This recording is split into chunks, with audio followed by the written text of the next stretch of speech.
Bismillahirrahmanirrahim, and welcome back everyone for what promises to be another exciting session.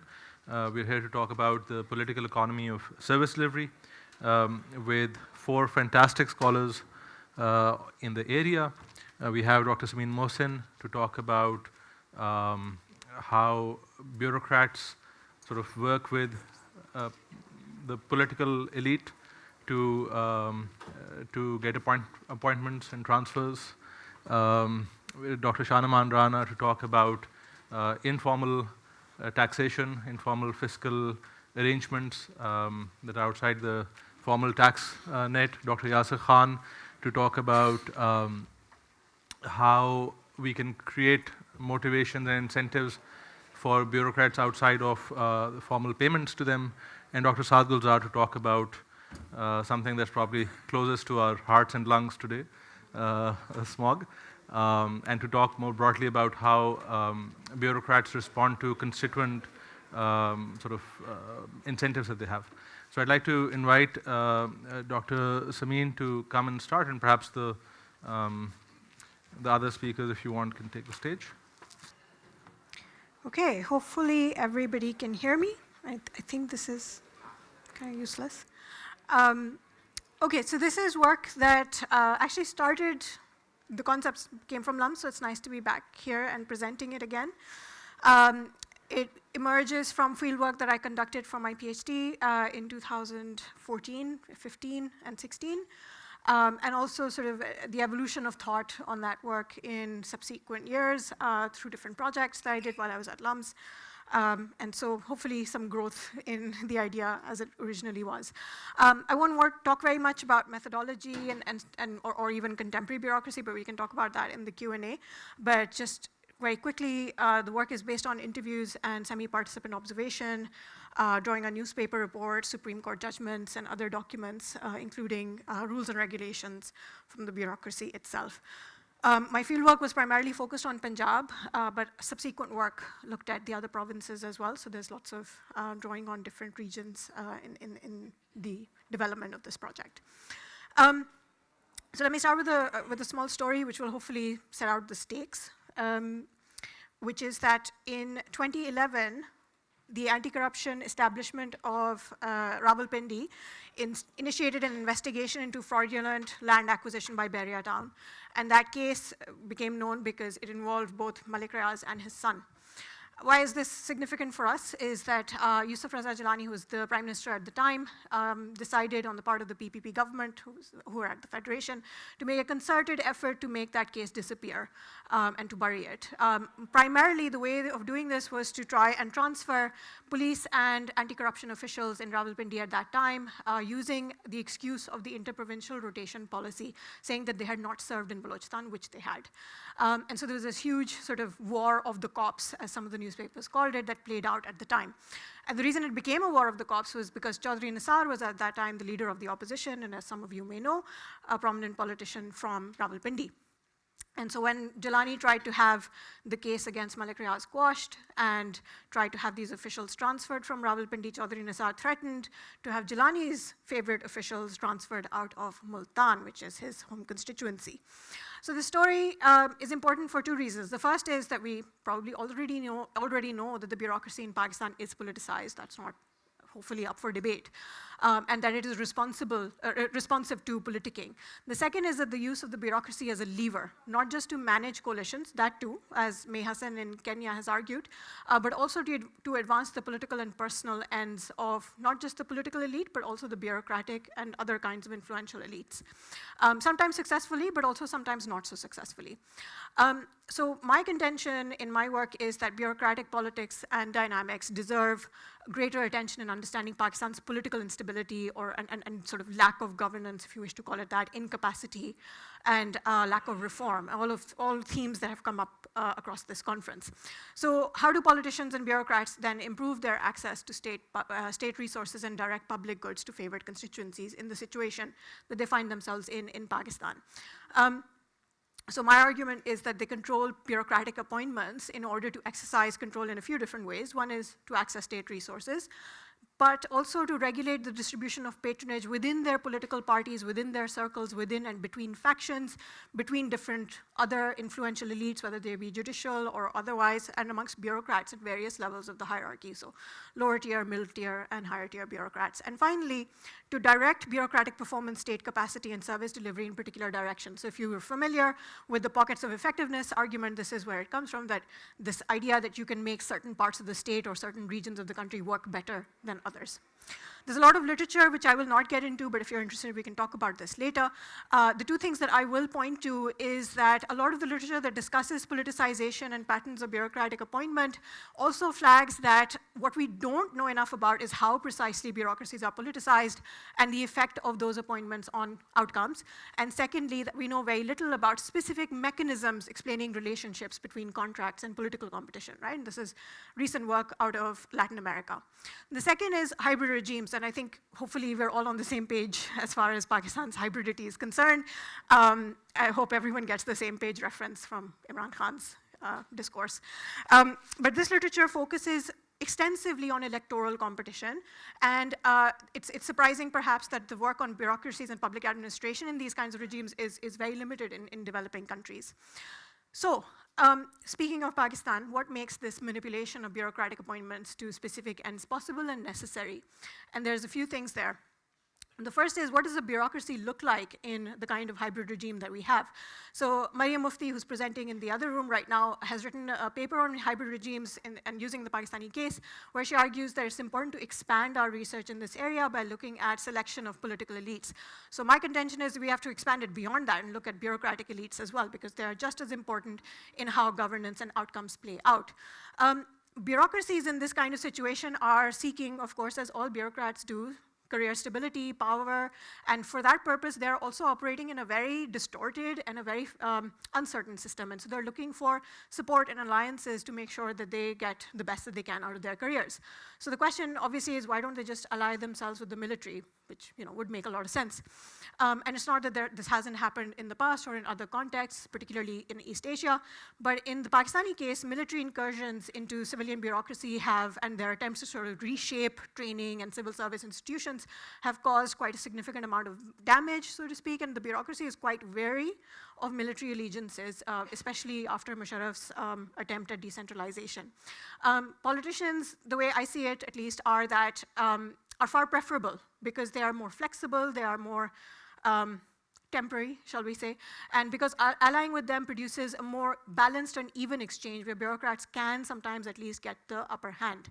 So the career civil service that Pakistan should have, or was designed to have, has obviously come to have a very different meaning, as stable rules for meritocratic recruitment and progression have broken down over the years, and defined regulations with regard to responsibilities and performance have become guidelines rather than the rules. And part of that is down to the hybrid regime and the way that different governments have dealt with the bureaucracy. The second is distortions to institutions of democratic governance. So Pakistan has ended up with a system that is designed to be parliamentary, but is effectively being influenced into semi-presidentialism, and so we kind of prevaricate between the two. Even if constitutional engineering of the kind that resulted from military rule were to be reversed, as was attempted in 2010, and I did my fieldwork in that post-period of transition, so that was a particularly important detail. These distorted systems and institutions are quite hard to change, and this is not just because behavioral change and changes to institutions are always slow and difficult, but also because the nature of the hybrid regime did not change. So even if we try to transition from one form to the other, it hasn't really happened, and so the incentives haven't changed. And so politicians and bureaucrats are still seeking to control bureaucratic appointments, particularly at the provincial level, where there's a bit more flexibility to maneuver with regard to military influence. Then there's weak parties, and we all know that military rule tends to decimate political parties, and weak parties become vessels for party leaders to cement holds on fragile power, right? Because power is so uncertain, the party is really the only space that you have left, even if there's no coherent ideology. This leads to party switching and so on in terms of the way that parties function. When parties are weak, what happens is that their ability to discipline their party members becomes very, very limited. And so what they must then do in the absence of the ability to offer credible commitment, the absence of the ability to offer some kind of ideological identity, is that they must be able to offer state resources or access to state resources. So clientelism and patronage therefore become foundational to Pakistan's political parties. Finally, centralization and lack of local governments. And this is interesting because Maria Mufti and I did some work on this, and this idea emerged out of that. Local governments, the creation of local governments and the sustenance of local governments disrupt the links between voters and politicians, so like MNAs and MPAs, but also the links between politicians and bureaucrats. And if local representatives are empowered, they must develop their own linkages with local bureaucrats in order to get done whatever it is they need done in their own constituencies. If you have no local government, then you have a situation where bureaucrats are empowered at the local level to make those decisions alongside MNAs and MPAs. If you have some or very flawed local governments, like Punjab has had, for example, in the rest of Pakistan, the design is typically such that bureaucrats remain empowered, as do provincial governments and their representatives. And so either way, you end up with a situation where bureaucratic politicization is able to gain hold. Empowered local governments also prevent centralization at the provincial level because you're devolving power down to the local level instead. And in Pakistan, the lack of empowered local governments has meant empowering provincial governments, the creation of provincial party strongholds. PTI has disrupted this a little bit, but prior to that, that was true. And more bureaucratic politicization to hold on to those strongholds because of the uncertain nature of national politics and military intervention.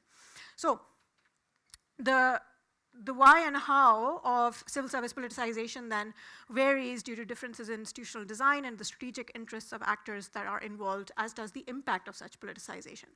So what happens in Pakistan is that you have politicians and bureaucrats in different levels of each of their hierarchies developing mutually beneficial and strategic relationships of patronage, using them to manipulate bureaucratic appointments in order to gain electorally, but also personally, whether that's financial gain or other kinds of in-kind gain, and also protection from typically accountability, and also official outcomes. So when you want the bureaucracy to perform in particular ways.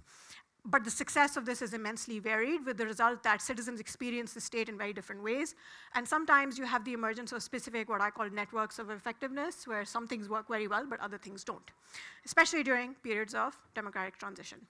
So 3 factors are important here. The first is, how is that patronage relationship built? Or what are the factors that contribute to it? What are the alignments, networks, loyalties, and what is the exchange that is being established?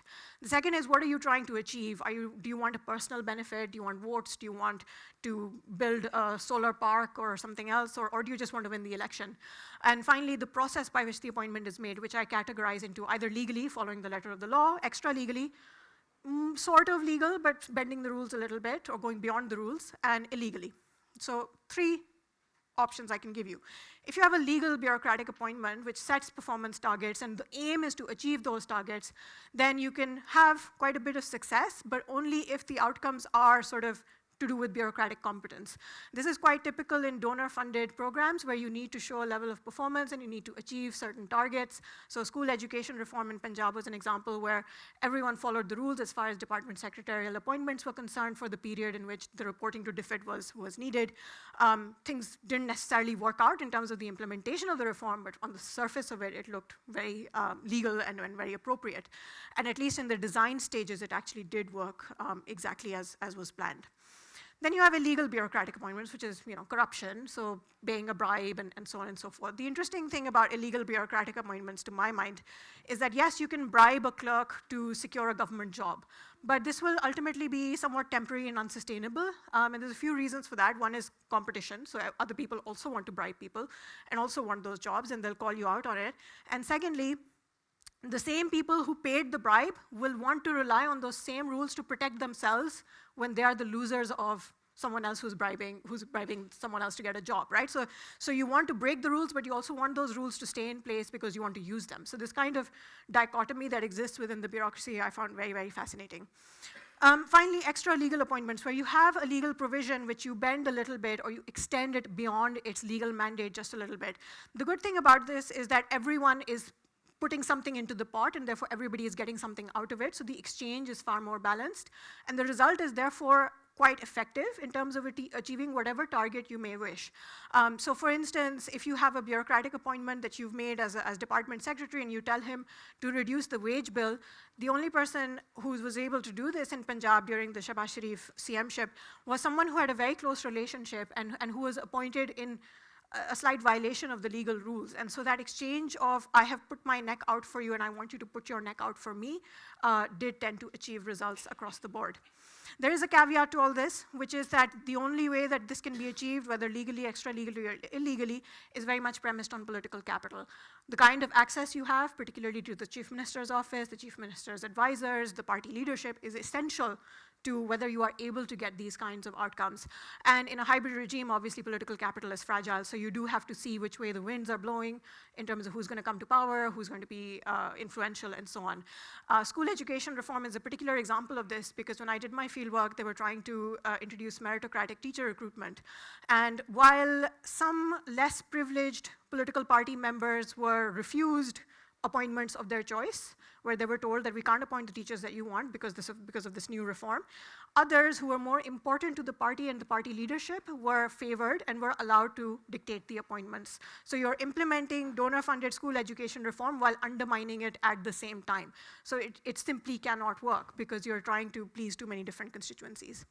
So basically, what my whole, I guess, research agenda, which I've tried to compress in 15 minutes, is the significance of bureaucratic politics in hybrid regimes like Pakistan and extendable beyond, the interests of actors that are operating within these regimes, whether politicians or bureaucrats and at different levels, hybrid regime dynamics and how they shape incentives, so your motivation for doing things, and how that feeds into the way that political settlements and elite bargains develop in these countries and therefore shape service provision and governance. And finally, patterns of capacity and bureaucratic performance in a hybrid regime. So why do some things work while others do not, or why do they only work for a temporary period but not at other times? And finally, prospects or lack thereof for reform. So lots of conversations over the past few years about bureaucratic reform. Why doesn't it work? Why doesn't it go anywhere? For all of the reasons that I've set out, hopefully. I'll stop here and hand over to Shan. Yes. Thank you very much.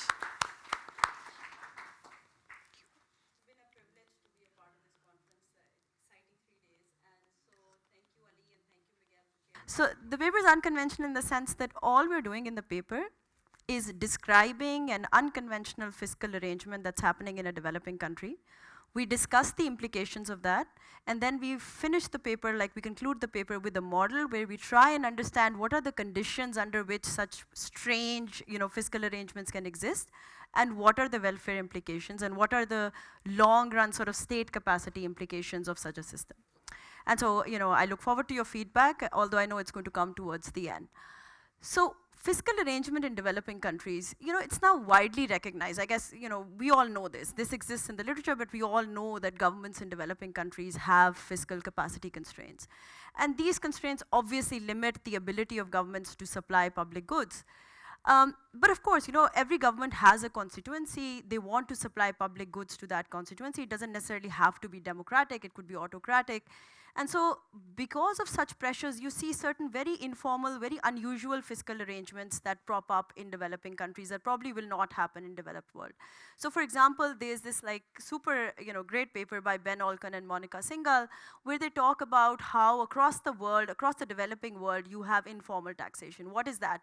A bureaucrat shows up in a community, says the government has decided to build a road from X to Y, and the government decides the type, government decides the timing. Then the local community has to come together. They supply their labor, they supply their money, and they come together, and they're the ones providing that road. And so in some sense, there is some kind of ownership of that project, but the reason it's informal taxation is because the bureaucrat comes in and is the one that dictates what public good gets produced, and then the local community comes together. So that's one example of a fiscal arrangement that's sort of unusual. You won't see this in the developed world. What this paper is doing is documenting another, unexplored fiscal arrangement, which we call informal fiscal systems. And what is that? In which both, taxation and expenditure is happening. It's happening by the state machinery, and yet it's outside its formal apparatus, okay? And so what we did in the paper is we carried out 2 independent surveys in a bureaucracy which is it's a large bureaucracy, it serves 110 million people. And we show the existence and we show the nature of this informal fiscal system. And just to give you a preview of where we are going with this is, governments are basically telling bureaucrats, hey, we need free food, we need flood control, we need you to provide for logistical support for officers visiting your area. and then I'm not going to give you any money for it. So you're responsible for providing that public good. Local officials are expected to personally fund these services, right? That's the interesting part. And then evidence suggests, at least partially, we can see that bribes are extracted from local communities to fund these public services that the government comes and says we need. And then, like I said, we conclude with a model of bureaucratic agency under democratic pressures to explore when governments want to sustain such systems and what are its welfare implications. I don't think today I'll have the time to go over the model. So I will, it'll be successful if I can go through this, and then I'm going to leave this, probably for the interested reader to go and have a look in the paper. I'll start off with some motivating examples of other informal fiscal systems, and then, because we collected detailed data within Pakistan, I'm going to discuss the Pakistan case in a lot more detail. So let's first talk about this.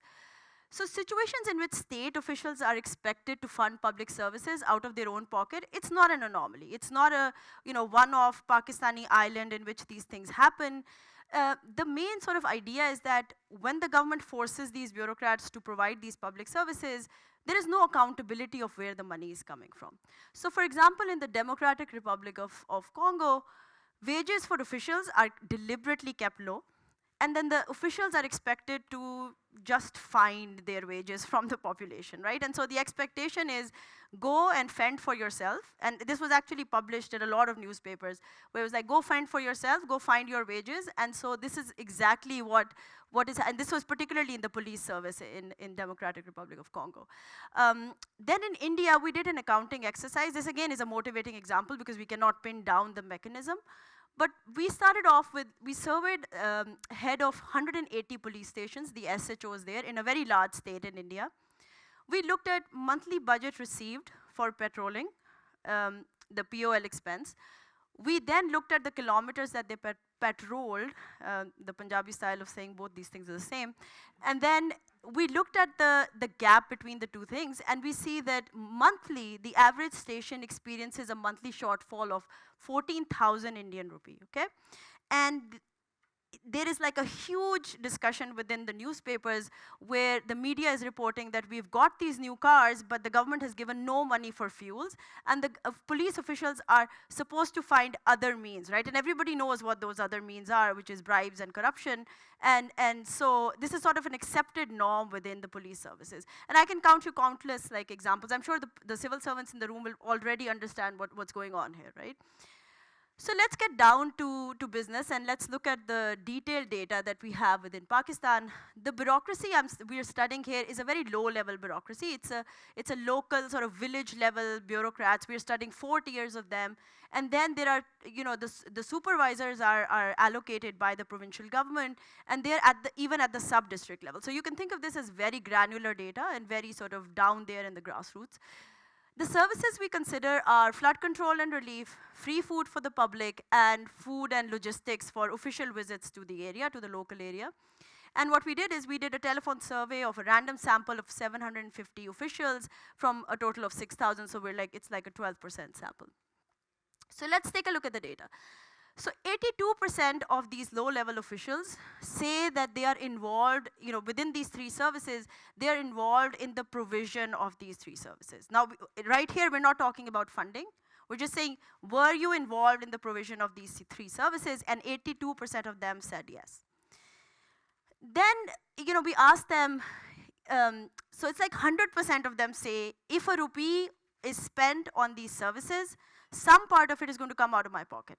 Okay, so it's 100% of them are saying that if a rupee is spent on free food, flood control, and logistics, some part of it is coming out of my pocket. But do notice that there's a co-provision of these public goods, right? So local philanthropists and NGO is involved.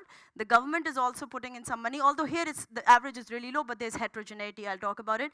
And then bureaucrats are also supplying. So there's like this co-production at the local level of public goods and services, all dictated, mind you, by the provincial government or by the federal government. And the share of the local bureaucrats' expenditure is sizable. It's 15% of their monthly income, which is not a small amount. It comes out to be 7,400 rupee per bureaucrat per area.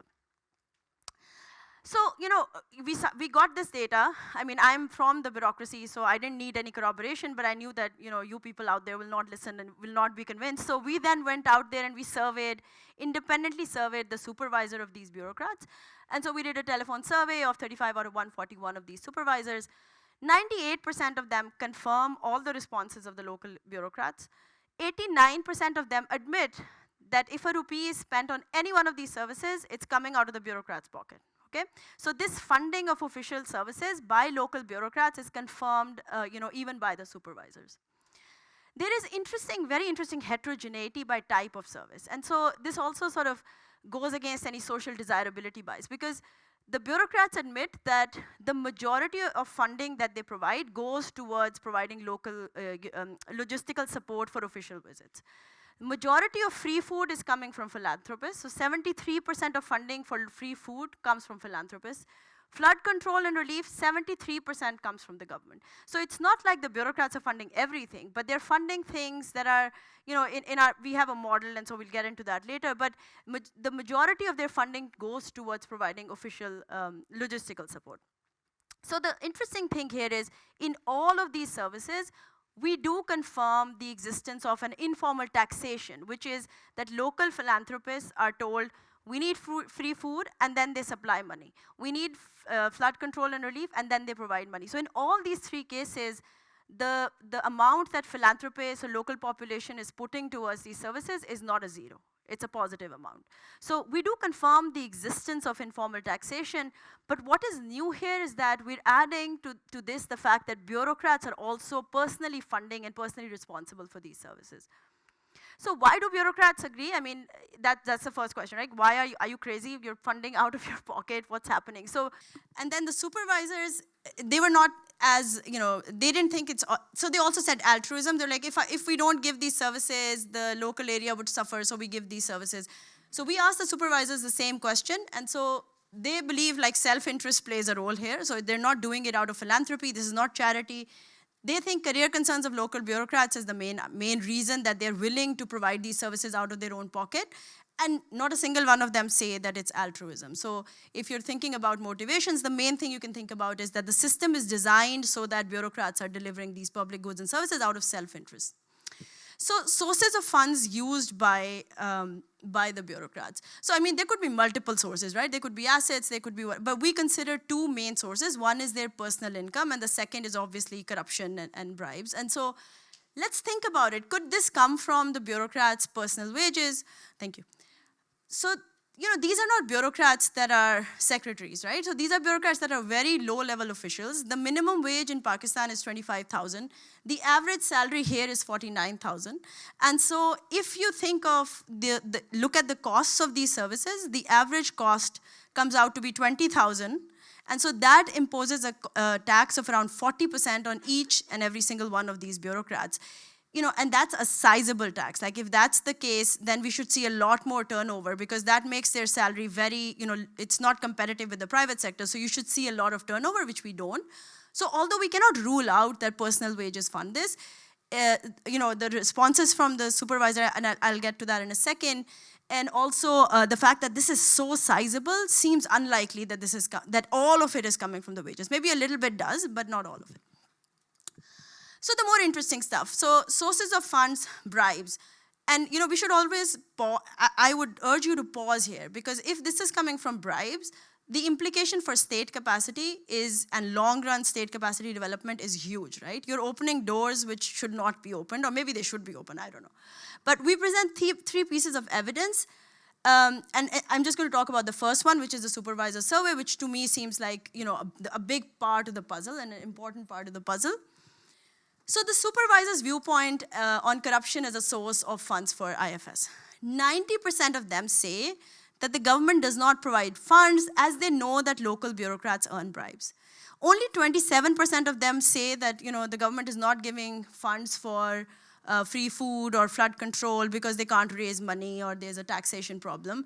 90% of them are saying that the government is solving some kind of information problem, like they cannot observe bribes. And so they force these bureaucrats to supply public goods and services in the hope that there will be some redistribution of corruption money towards public good provision, right? 39%, and this again is not something that we had part of the survey. This was like a voluntary response from the supervisors. I mean, if we would have asked this as a separate question, we probably had this as like 100%. 39% of them think that local bureaucrats, it's a win-win for them.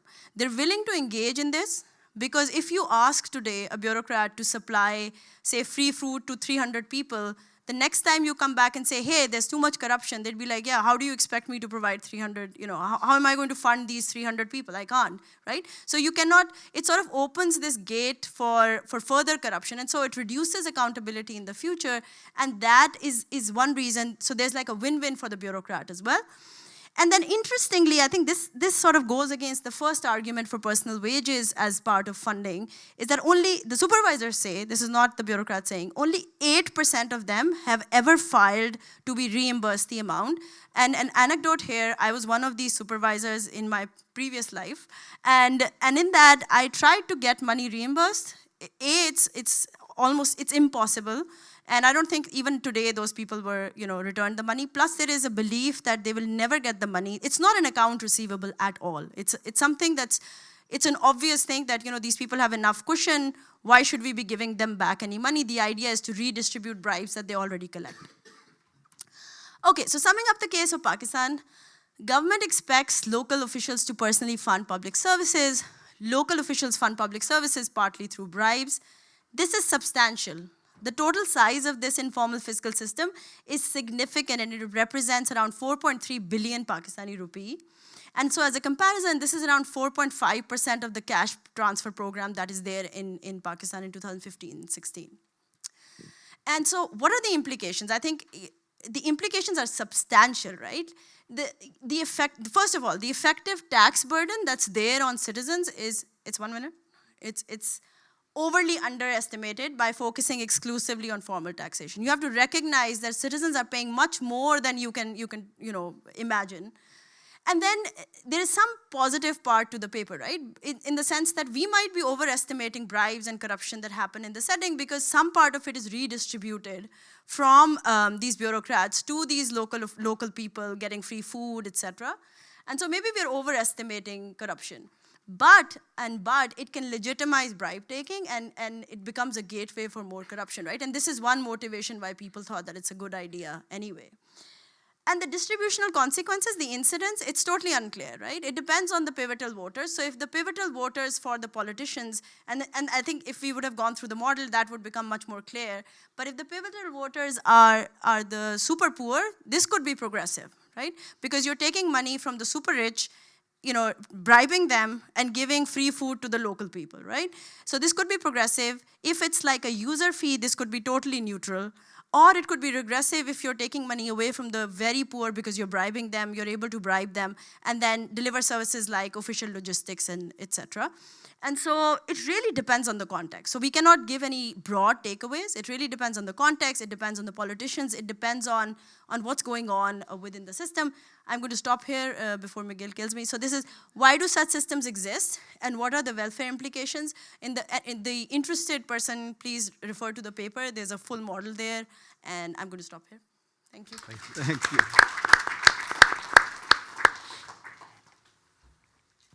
Hi everyone again. People who have attended my previous session, again, hi again. So my name is Yasir Khan, and now I'm going to talk about the mission motivation and how we can use that to get bureaucrats or public sector workers to perform better on their job.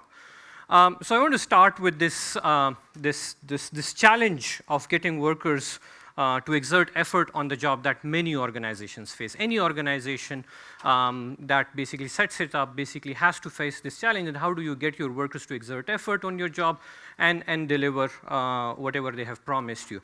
But this challenge is particularly strong for public sector organizations. And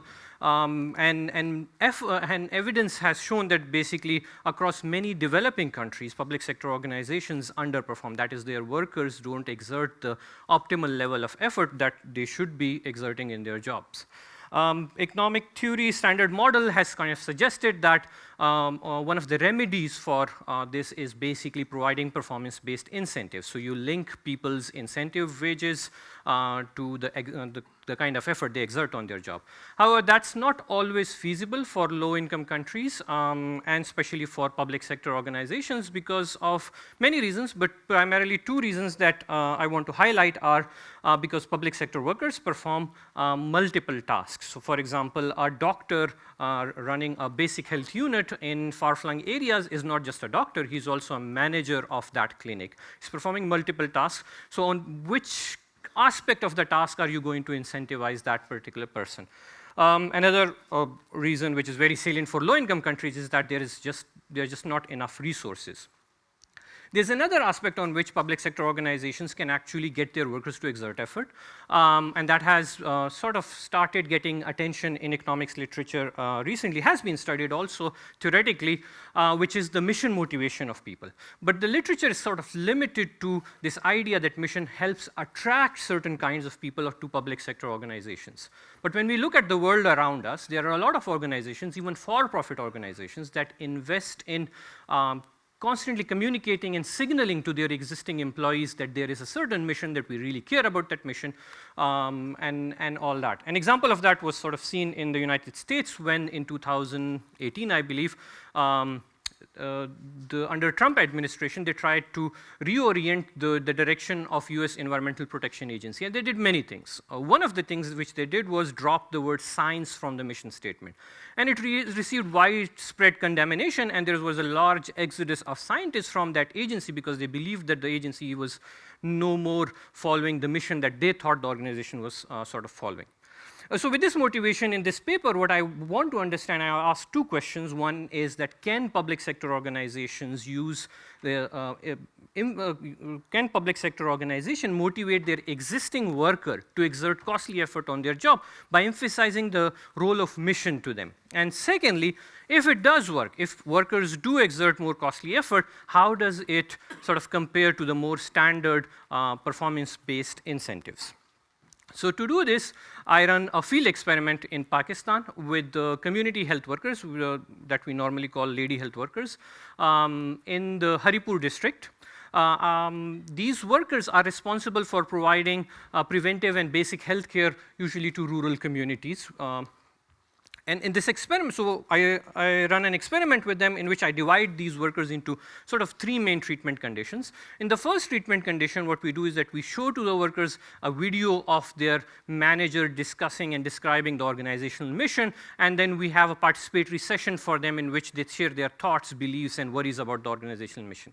In the second treatment condition, we give them a financial incentive, which is linked to one of their main tasks, that is visiting households in their community. And in the third one, I combine the two and just want to see how the workers respond when we have these pecuniary and non-pecuniary motivations. To understand how it affects their performance, I conduct household surveys in that region, and I also sort of collect information from their administrative records. So just to give you a context to our community health workers, actually I made this slide for foreign audience, but I think let me just take you to this. These are lady health workers. They are all, as the name just suggests, they're basically all women. There are about 130,000 of them in Pakistan. And the slide says they are backbone of public health system, but they're really the backbone of governance in Pakistan. No matter whatever you do, they can be involved in population census, health, dengue, and all that kind of stuff. They are attached to a facility, but the key feature of this institutional design is that they serve independent rural communities. So there is non-overlapping communities for which they are responsible for. And in my context, they serve about 156 households on average. And as I said, there's no geographical overlap, which makes it very sort of appealing setting to conduct a field experiment with them. They have a number of duties. They are primarily outreach workers. They were hired to provide sort of household-based visits to focused on mother and child health, but over time they have been given additional duties. They can help with tuberculosis screening. They can help with the organizing immunization camps, etc. At the time of the experiment, they received fixed salary, about 17,500 rupees a month. That has, I believe, increased now. And there was no career incentive. There's no prospect of, as such, of moving up the ladder career ladder in the organization. Okay, so what do? I have these treatment, the first main treatment is that of a mission sessions, what I call mission sessions, in which we basically first go to the manager, the health manager in the district of Haripur. He's a district health officer. He's the person who manages basically hospitals, public health, and everything in that particular district. And we develop a mission statement by sitting with him, and then we sort of record a video message from him in which he describes that mission statement, and he addresses the lady health workers and tells them that you are the backbone of our health system and you are the vanguard and all that kind of stuff. Then the health department invites these lady health workers to a facility where we hired local facilitators. And those local facilitators basically open these sessions with by showing a video of this senior manager describing the organizational mission. And then also the kind of makes it participatory. So the role of facilitator is not to tell them things, but rather listen and encourage them to talk. So kind of make it very participatory. This session happens in the context of a skills refresher training program. We want to make sure that they don't see these sessions as kind of completely foreign. So we also have a skills refresher training program in which we talk about some basic things that they do. Having a skills refresher training program also helps us provide context for adding a placebo treatment that I'm going to talk about in a little while. This is not a one-time treatment. These workers meet every month for 3 months, and the duration of one session is about 3 to 4 hours. In terms of financial incentives, I offer them about 25 rupees per household visit that they make over and above the baseline.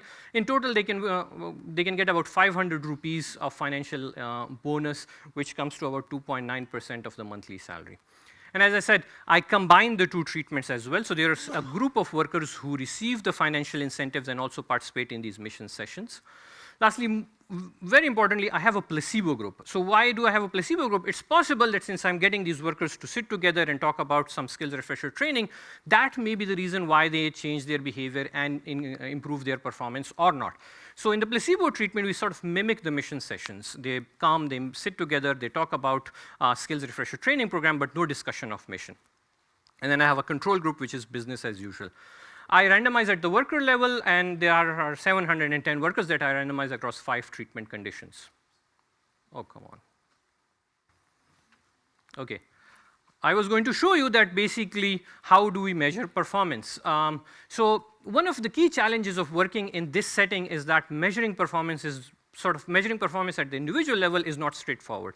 The state does not collect individual level data that you can use to see, okay, how much what worker is performing, where they are going, and what they are doing in those visits. So for that, I hired a completely female enumerator force, which I sent to the households in the community, and they collect information from the community, going from house to house, asking, did your community health worker visit you last month or not? So now coming to the main estimation and results, basically I run this regression in which I have house visits as your dependent variable. The important thing to note here is that the pure control is the group that is left out, and I also cluster my standard errors for the economists in the audience. So what do I find? The first thing I find is that when I look at so the first thing actually you should probably notice is that in the control mean, they visit about 35% of the households. So even though their job says that they have to visit 100% of the households, that doesn't happen. So there's a lot of slack for improvement in this context. Workers who participated in the mission session, they basically improved their performance by about 5 percentage points. And this performance improvement is significant. Now, as I said, that since these workers are meeting and there is a skills refresher training program, so you may be worried that this effect is coming from just the fact that they are meeting and participating in a skills training program. When I look at the placebo treatment, I don't find any significant effect of the placebo, which kind of tells me that the mission effect that I'm seeing is probably because of the mission intervention. Not surprisingly, workers who receive financial incentives, they improve their performance by a lot, by about 9.7 percentage points. But what I'm also more sort of interested in is that how the two then interact with each other. So I have this combined group which receive financial incentive and also participate in the mission session. They also improve their performance by about 7 percentage points. But what is interesting that you may notice is that these guys are receiving, or these lady health workers are receiving the same financial incentive as the financial incentive alone group, but they're not improving by as much. They're sort of leaving money on the table. There's no ceiling effect. It's not like they are just close to visiting 100% of the households. It's not like they cannot improve their performance. But they don't go up to that level. They kind of stop here and they leave money on the table. And that creates a key puzzle, like why is that happening? So one of the insights from economics literature is that when you combine the financial and the mission motivation in an organization, it may crowd out the mission motivation. If that were to happen, I should have seen this effect to be less than the mission or even negative, as many papers have suggested. But that's also not happening.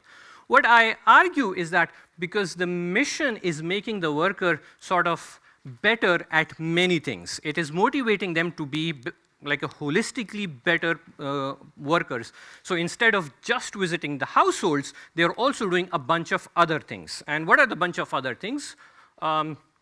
Basically, as I mentioned in the beginning, they have a number of tasks. When they visit households, if there is a pregnant woman in the household, they have to examine her. If there are children in the household, they have to basically make sure that the child is not sick, or if the child is sick, provide some basic kind of advice to the mothers. Then they also could be screening households for tuberculosis. And outside the household visits, they help the local vaccinator in organizing these vaccination and immunization camps in the community where parents can bring their children to get vaccinated. So I collect information on all of these other things. These are the things on which we have not provided any incentive. And I combine them in an index to give you an idea of what happens to performance on these other metrics which are not incentivized. And what I find is that the mission, workers who participated in the mission sessions improve performance on this other dimension as well. So they don't just go to more households, but they also go there and perform more duties, perform more tasks. This is about 0.12 standard deviation improvement in the performance. In comparison, the financial incentive, and not surprisingly, has no effect. Remember, we are paying them for visiting more households. We are not paying them for performing all these other tasks, and they don't do all these other tasks. One of the things which is kind of reassuring and heartening is that economic theory suggests that this should have been negative, because they should have basically forgotten about all these other things and just focused on the financial incentive, but that's also not happening, meaning that they may have some baseline motivation for the job.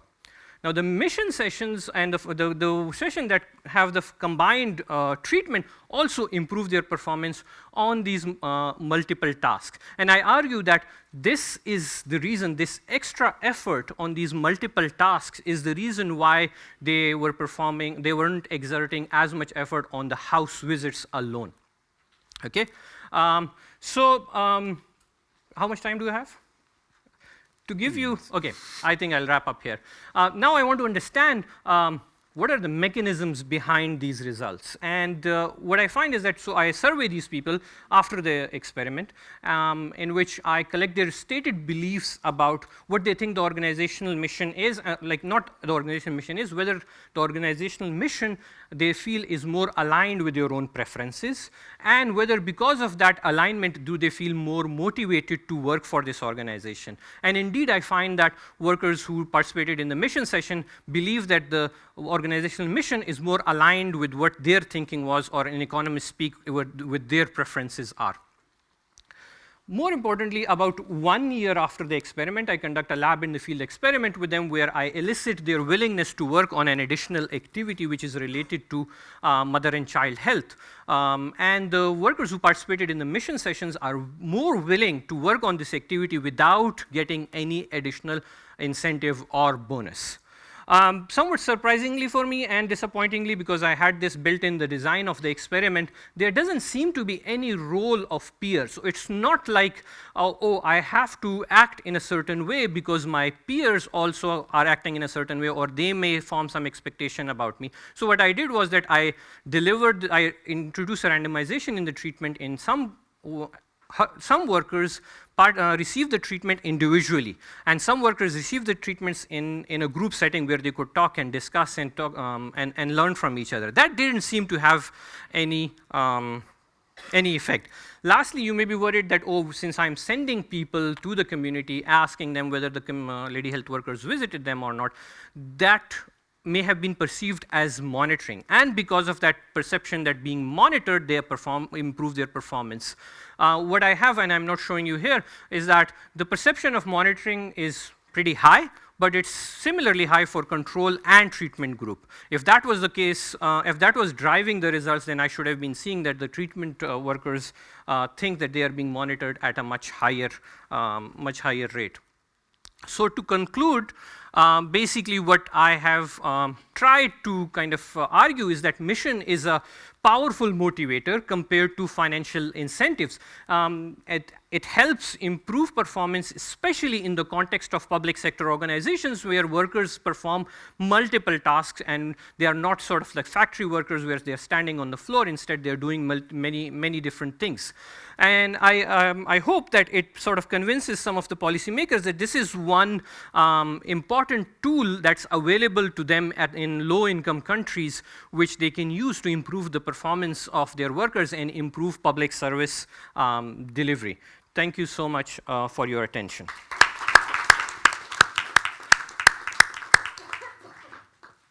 Okay, hi everyone. Let me begin with a couple of caveats. First, this is a very new area of research for me, so I'm very excited to hear all your feedback and comments.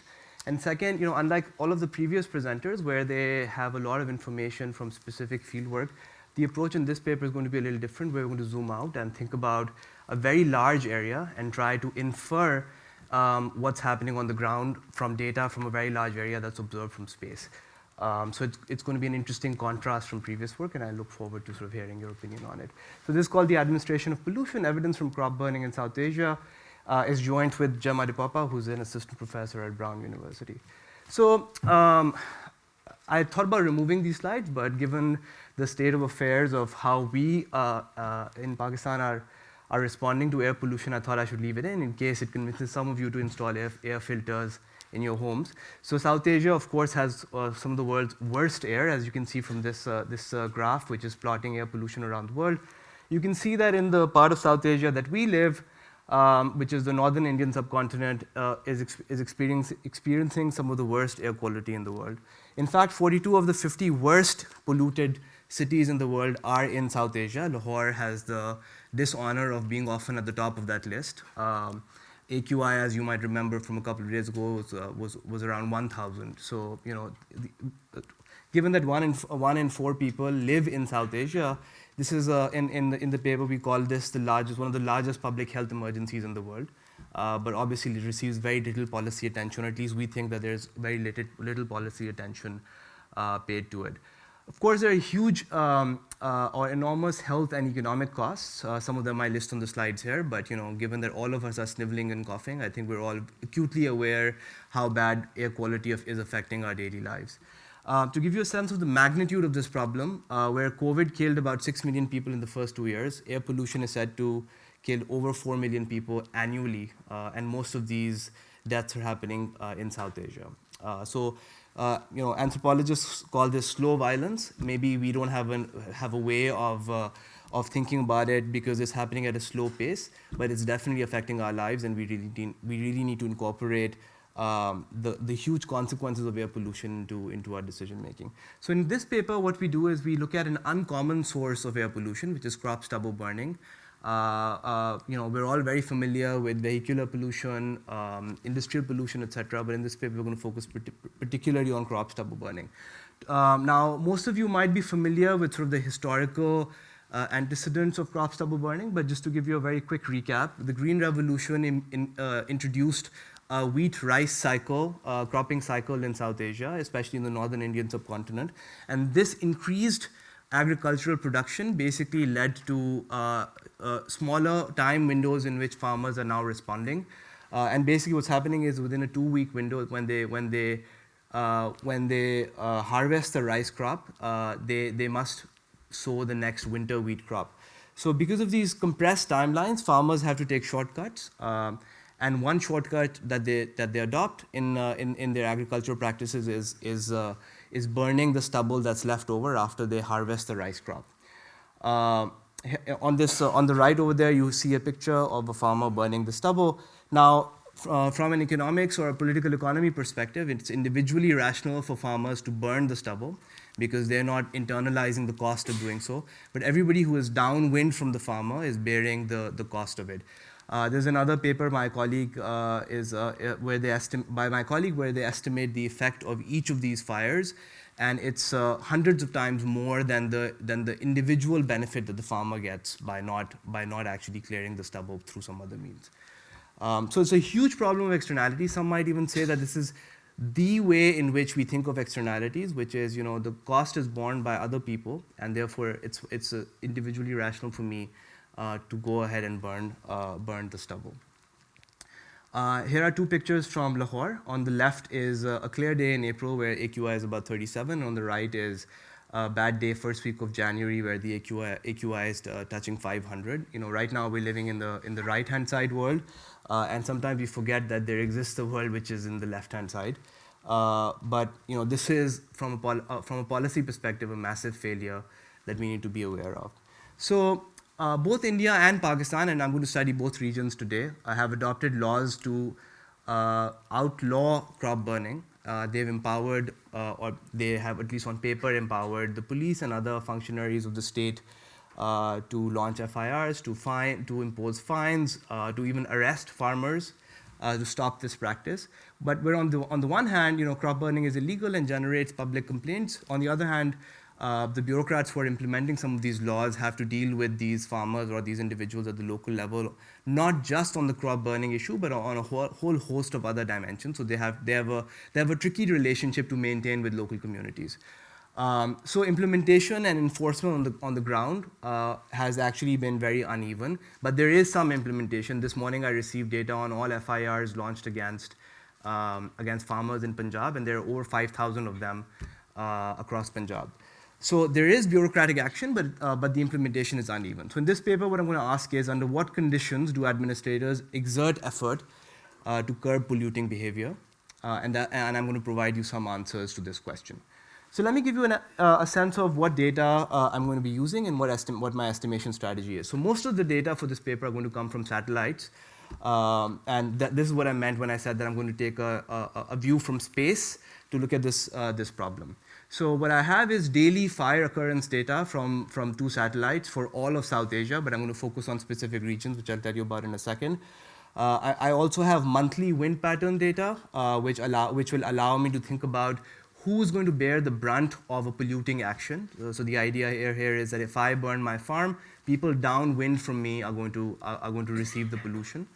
I also have micro-level data on crop production from 2004 and 6, which is before the period of analysis, and this will allow me to characterize what are the areas that actually cultivate rice, because those are going to be the areas that I'll focus on. So what I do is I focus on high polluting areas, which are these districts in blue that are marked on the map here. I'm focusing on the states of the Indian and Pakistani Punjab, Delhi, Haryana, Uttar Pradesh, and Bihar. And so what I do is for this entire area, I divide this area into 5 kilometer square grids, which you can see in green. I'm not sure if those are visible to you, but over here on the map, each of these districts are divided into these small 5 kilometer square grids. And I have data for about a 10-year period, so that I have a total of about 17 million observations in the data set. Okay, so what I do is I want to understand what are administrators' incentives to actually curb stubble burning behavior. And to do that, I establish the incentive that bureaucrats face for each of these 5 kilometer square grids that I showed you in the map before. So to give you a sense of what I'm going to do, let's think of one specific district, which is marked with these blue boundaries over here. And then each of these boxes represent the 5 kilometer square area. Now imagine from a bureaucrat's perspective, if they were to stop a fire, which is marked there on the map, where the wind is blowing as shown by the arrow, all the areas marked in red are going to get the pollution from that specific fire, whereas all of the areas upwind from that fire are the areas within the district but in white. Now imagine another area, which is the new fire that I've plotted over there, and you can see over here that again all the areas in red are the areas that are going to get polluted, everywhere else in the district is going to be upwind and therefore not get polluted. So from a bureaucrat's perspective, the first fire is going to matter more than the second fire, because the first fire is going to pollute more of their own district, and the bulk of the pollution from the second fire is going to go into a neighboring district. Now, the nice thing about winds is that they shift over time. So the same location, when the wind shifts, becomes important for the bureaucrat, because now the same location is going to pollute my own district instead of polluting my neighbor's district. Okay, so this spatial and temporal variation, where the spatial variation is various locations within the district, which you can think of as these boxes within the district, and the temporal variation, which is changes in wind direction, is going to give me the causal leverage that I need to estimate the effect of changes in bureaucratic behavior on what happens to actual stubble burning. So what I do is I code as treated places that are going to pollute my own district, which are the places that are on the left, because they have more downwind area within the district than upwind area. And I'm going to call control all of the areas where the downwind area is lower than the upwind area. Okay? And then when wind shifts, the same area which was treated before will become control in some other instances. Let's stop working. Oh. Can you hit the play button on that? So this map is showing what happens to this coding of treated and control areas at different points in time in my data. So you can see that the same location sometimes is treated and sometimes is controlled based on which direction the wind is blowing. On the top is the specific month of a specific year that I'm looking at. And you can see that over time, because of changes in wind direction, the same location is going to be important for the bureaucrat, because it's going to pollute their own district. And other times it's going to be less important because it's going to pollute the districts of a neighbor. So that's going to allow me to put in location fixed effects, and I'm going to use that to conduct a difference in differences design. So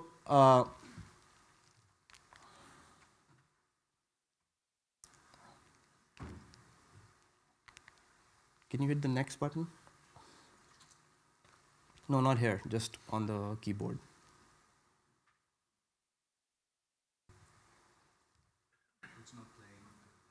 Yeah, I think that's a heavy slide deck, so maybe the laptop. So this is providing the main result for the paper, where on the x-axis is months since the shift in wind direction. So on the left-hand side, from 0 are all of the months where a specific location is in the control condition. What does that mean? That means that that location is not polluting the bureaucrat's own district. After 0 are all of the times when the wind has shifted and that same location is now polluting the bureaucrat's district.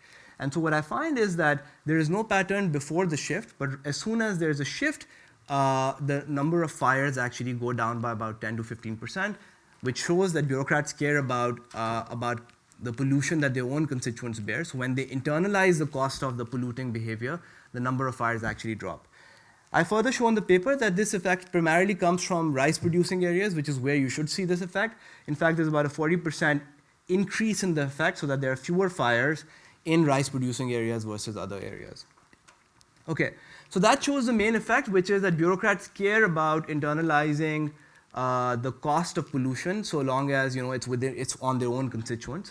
Now, what I'm going to show you is that they care about the externalities of pollution in both directions, which is they care about offloading externality to their neighbors, and they care about they care about protecting the welfare of their own constituents. So what I'm going to do is imagine that both of these boxes are the same district, and there are some locations within the district where Q1 refers to a location that's very close to a district border, and Q5 refers to a location that's internal from the district border, so it's inside. And so what's going to happen is that the same location that's next to a district border is sometimes going to be next to an upwind border, such that if there is burning over here, it's going to pollute the district's, the bureaucrat's own district. So what I do in the next slide is I'm going to compare what happens in these 4 boxes against this internal area, which is Q5. And I'm going to use these changes in wind direction to show that the same location that's right next to the bureaucratic border, what happens to it when it's close to an upwind border versus what happens to it when it's close to a downwind border. And basically what I find is that in red are areas that are close to a downwind border, and as you move from this point to this point, you're getting closer and closer to the district border. And what I find is that as you get closer and closer to a downwind district border, the number of fires increase. The idea being that you can offload the externality from this fire to your neighboring bureaucrat, and therefore you allow more fires to happen. But the interesting thing for me is that the reverse, you actually see a symmetrical pattern, which is as you get closer and closer to the same location when it's near an upwind border, where I, the bureaucrat, bear the brunt of the pollution, I'm going to exert effort to reduce the incidence of pollution. So you see this V shape, and the effect is symmetrical, is about the same size also, which is very interesting, because it's not absolutely clear to us that bureaucrats would spend the same amount of effort to reduce fires where they can just not do anything, given that they're so time constrained, to allow fires in the other direction. So that's a very interesting result that I also find. Next, what I do is I say, okay, what happens to the same pattern when there's a lot of rice production? So the bureaucrat is facing a lot of challenging circumstances because they have a lot of fires to stop. And in fact, what I find is that as the intensity of the problem increases, so as you move from these dotted lines to these solid lines, in fact, this is a 1 standard deviation increase in rice production in the district, the strategic behavior of the bureaucrat also increases, which is as they can offload more of the problem to their neighbor, they allow more fires. As they receive more of the problem, they exert a greater amount of effort to stop fires. Okay. Next, what I do is I say, okay, I've shown you that, okay, bureaucrats care about externalities, and they care about these externalities in both directions, when the externalities are coming in and when they're going out. Now, what happens if bureaucrats also have an ability to coordinate with their neighbor?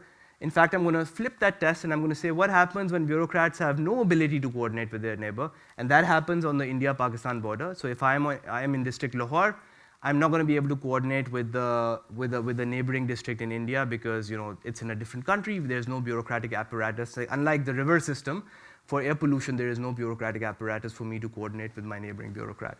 In fact, what I find is on the left here is the same graph that I showed you on the previous slide. On the right is what happens on the India-Pakistan border. The effect sizes increase by about 500%, which is to say that the strategic behavior actually increases a lot because bureaucrats now have no ability to coordinate with the neighboring bureaucrat. Of course, that's my interpretation of the results. There could be other mechanisms over here, but I think that's a fairly interesting idea that within my district now I'm going to care a lot about offloading the pollution to a neighboring country versus a neighboring district which forms under the same bureaucratic setup. I also find that the effects are only operate close to a main road. This actually comes from a Pakistan admin service person who said that I should look at this because this is where they will care a lot about stopping pollution. I code bureaucratic district officer turnover for all of the entire area that I showed you. This is a completely new data set that doesn't exist before. And I show that this effect, the strategic effect that I've showed you, only exists in the first 2 months of does not exist in the first 2 months that a new bureaucrat comes in, and then it goes back to normal. And there's no effect for the high amount of fire or crop stubble burning in the May period when people burn the wheat crop. But the effect only exists for the rice crop, perhaps because it's visible. I'm going to do some more work on thermal inversion over here.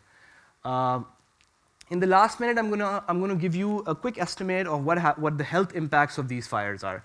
What I do is I look at DHS data for all of India, and I see how mothers who are pregnant get exposed to air pollution over the 9 months leading up to their child's birth. And the idea here is simple. Different mothers are pregnant at different stages of their pregnancy at the same point in time. So they receive a different stock of air pollution during their pregnancy. So what I do is I take each fire in my data set and use a weather model where the model is going to tell me which areas the fire is going to pollute over the next day. This is plotting, for example, the direction of one fire in the data. It's called the high split model. I'm going to do this for all fires. These are all fires in 1 month in my data. And I'm going to assign all of the mothers who are pregnant in these areas that specific fire during their pregnancy.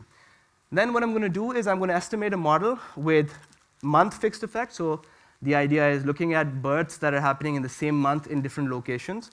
DHS self-fixed effect, so looking at mothers who are pregnant but at different stages of pregnancy at a specific point in time within a DHS cluster. And then I'm also going to put in mother fixed effects, which are the same mother but who's going to have 2 children in the data set, but the pregnancy is going to be differentially affected by the air pollution shock. And what I find is that fires have a huge effect on the mortality of the child. This is child mortality, which is a child dies within the first 5 years of birth. I also have similar effects for infant mortality, which is the child dies within the first year of birth. And the effect increases from about 39 at the baseline. So 39 children die out of 1,000 births. It goes up to about 39 plus 10 births, so about 48 births, 48 deaths per 1,000 children born. So to conclude, and I can also sort of do some back of the envelope calculations to suggest that 5 of these births are because of administrative action, these kinds of internalizing or not internalizing the externality of these costly actions. So to conclude, states have an increasingly central role to play in the fight against climate change and environmental degradation. I show that fire patterns respond to district-level incentives and constraints faced by the bureaucracy across a large area, both in India and in Pakistan, and that administrators' strategic enforcement of pollutions has a large effect on the incidence of child and infant mortality. One takeaway might be that fighting air pollution might necessitate some kind of a coordination device, either with neighboring jurisdictions at the district level, at the provincial level, and perhaps at the national level, national and international level. And there, thank you.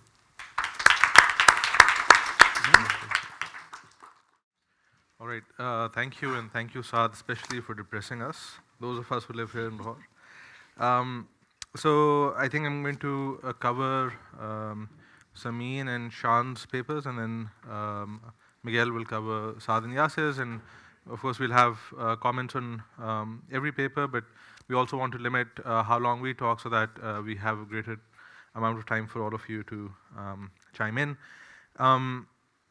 So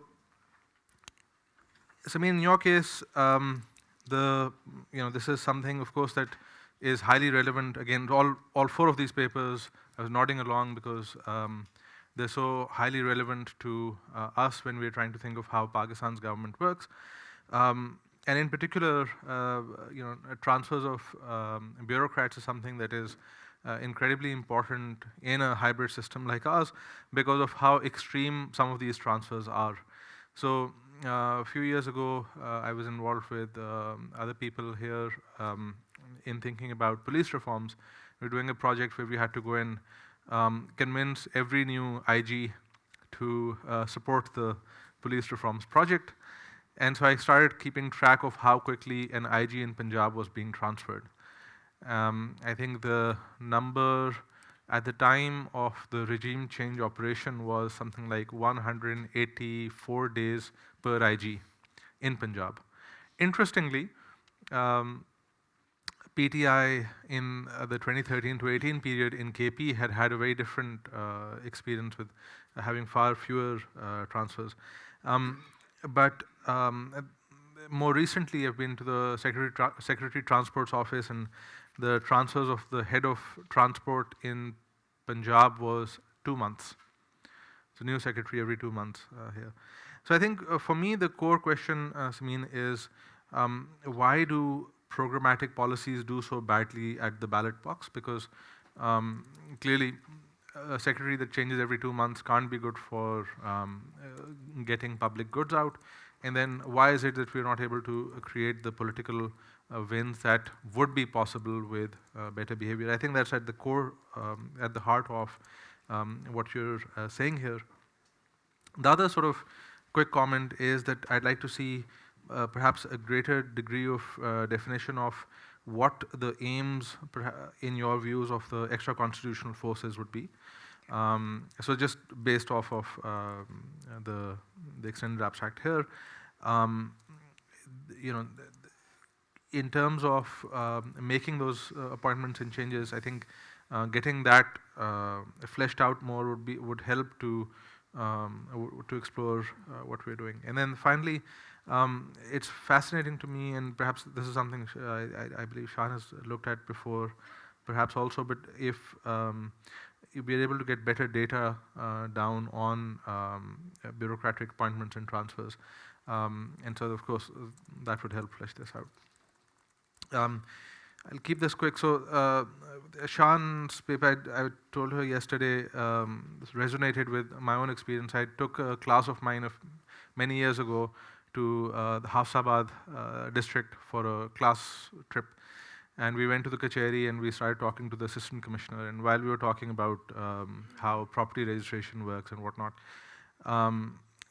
this courier walks in from the chief secretary's office from Lahore and hands the assistant commissioner an order. And the order says that he has to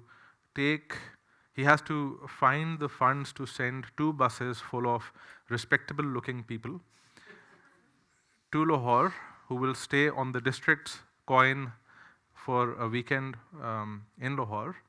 They will dress nicely, get on the new metro buses, and drive over to Minar-e-Pakistan, have a picnic, drive back. And this was a way of demonstrating that these buses were safe for families to sit on or whatever else. The fact that this was close to elections has nothing to do with it. But for me, I think the heart of what Shan is exploring, and it's wonderful to see sort of some of these things that we've seen very close to home being written up, is that corruption can persist in such settings because the informal taxation allows the abuse of the public's resources. It makes it more opaque, and it makes it sort of usable for, let's say, for partisan ends, which you do mention in the model, but I thought perhaps could be fleshed out a bit more. In the model, you also talk about how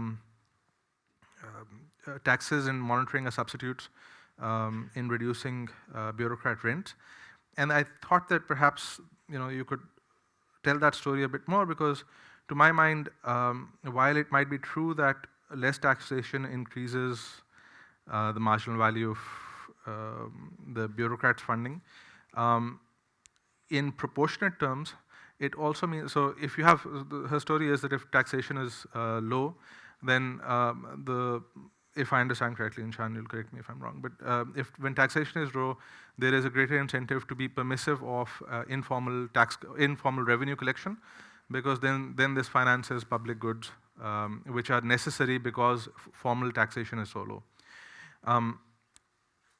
And so because there is this pressure to provide those public goods, that the corruption allocation will be less, and that the pass-through of the informal money into public goods will be higher.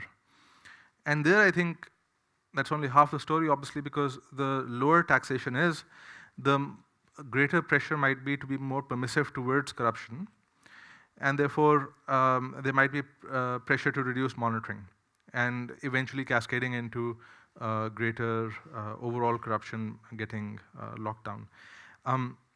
And finally, I'm really sort of interested in seeing some of perhaps this agenda extended to thinking about monitoring technologies more. So if you think about the classic Schleifer-Vishny paper, where they talk about how detection of corruption might be random, purely random. So take all of the instances of corruption and you have a random chance of being caught. Or it might be contingent on the size of the bribe, or the total bribe, or the number of bribes, which would then tweak whether you try and go and make a killing off of one transaction, or you are willing to do lots of little transactions. I think exploring that perhaps would be good. Looking at the externalities of monitoring technologies, I thought would be interesting. So if you've got a legal infrastructure that starts to tackle corruption, what does that do for other settings, perhaps, where there might be an interest to for either locationally different or contextually different settings, where there might be an incentive to be corrupt in some instances and not in others. And finally, the real problem with corruption is that it reduces regulation. Part of the problem is it's not just theft, it is when I am paying a bribe to you, typically the harm is done to a third party. So corruption with theft, or if you want to put it in that terms. And so extending that would be useful. I can talk to Saad and Yasir, I think, afterwards, but I'll hand over to Miguel. Thank you. Sure, thank you. So I'm just going to talk about privilege. The privilege of listening to 4 amazing pieces of research. And I mean, here we have to agree. It's not how the world should be, it's how the world is, right? And they don't just stop there. I mean, they kind of go and start lifting a little bit the veil of, well, what are the implications of how the world is, which is really exciting. It's exciting in terms of research. As a researcher, it's actually fun to read these papers. Very methodologically, I mean, from thick description to experiments, all the little steps, is really interesting to read. I advise you to read the papers. But then I also have the privilege of, I have their email addresses, so we can continue this conversation, and I want to use the last half hour for them and you to have that conversation. So I'm just going to kind of bring up a few more, what else can you do with Yasir and Saad in particular. And again, I mean, what they're doing is they're opening a black box on the policymakers, on the implementers and the makers, both at senior level, at mid-level bureaucracy, and at street level, at frontline workers as well. With Yasir, I mean, it's really very good to read this for lots of reasons. One of them is stepping away from measuring performance and looking at mission and motivation. I mean, Weber used to talk about berufen, the calling. You know, bureaucrats have that religious calling. And it's interesting that you find that. You bring out as an afterthought, which is a bit scary, is the no peer influence, that colleagues have no influence. I'm in shock because a lot of the research we have from the 90s, especially on the islands of effectiveness, the pockets of efficiency, is that a lot of it is the esprit de corps is connected with the team building, right? What we do with the cohorts of bureaucrats, for instance. And here you manage to kind of separate that and show that actually it's more about motivation. It's about that calling that lady health workers have. And then within that, the things that I would like to hear more is about the facilitators in that reflection bit. I think that's very important of how they guide that reflection. The other thing is kind of extrapolating, going outside the lady health workers, because one thing is what else lady health workers do that are not in the terms of reference. So for instance, Judith Tendler finds that in Ceará, in the northeast Brazil, again with community health workers, that they do many other things, such as giving lifts to people, helping out with paperwork and translating the language of the state. So I was wondering what else do they do that is not even in the terms of reference. The other thing is, I was wondering, what about more boring jobs? So if you kind of step away, I'm not on this paper obviously, but outside lady health workers, with other frontline workers, how much can we bring in more, especially the frontline workers that work on less mission-oriented tasks? How much would motivation, I think this is an interesting work there. The other one is men, right? They're women, we're biased, they're better than us. So it'd be interesting to see with men, bringing in gender as well. It's an interesting other study there as well. The other thing I was thinking about was it's the anchoring effect. I think it's very powerful that 1 year later, the ones that just had that motivation, they're still doing extra work. So there's some level of anchoring effect there that I thought it's really interesting. And thank you for giving us the evidence. I think this is quite impressive. With Saad, again, another brilliant paper to read. There's a couple of things, and with Saad, I've watched your presentation. It's on YouTube that you did a month ago, so it's really nice to kind of continue from that. I can send you the link if you're interested, because it's much longer than the 15 minutes we gave him. But it's this on this accountability of accountable to their constituents. And I'm trying to figure out, is it constituents or the constituency? And when you just said now that I got data on FIRs, it's like, that's brilliant, because then you can see to what extent is it because the citizens are demanding that, or is it that these civil servants are doing it because they're thinking kind of an ex ante, like, oh, to what extent are they going to start shouting at me? So let me do something. The other thing is kind of unpack the constituents, because the farmers are also constituents. They're also citizens. And there's a whole kind of different groups of citizens that will be interesting to see. Who are the citizens within these districts? To a certain extent, obviously.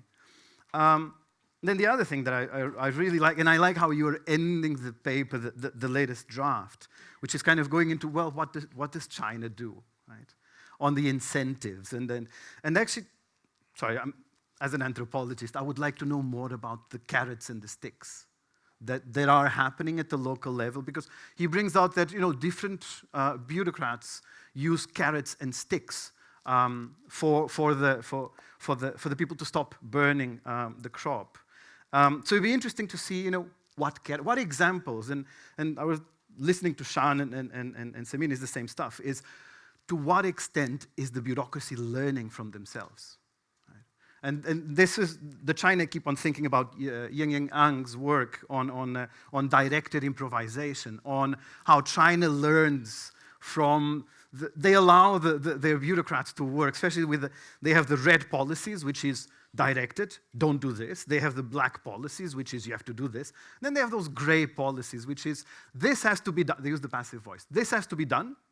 And then they allow the bureaucrats to do it, and then they pick who's doing what are the success cases, to then replicate in other places.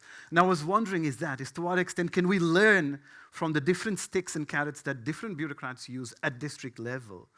And on how can we learn from that? And then also the kind of, I like the ending point of, well, in China what they do is they penalize the officials.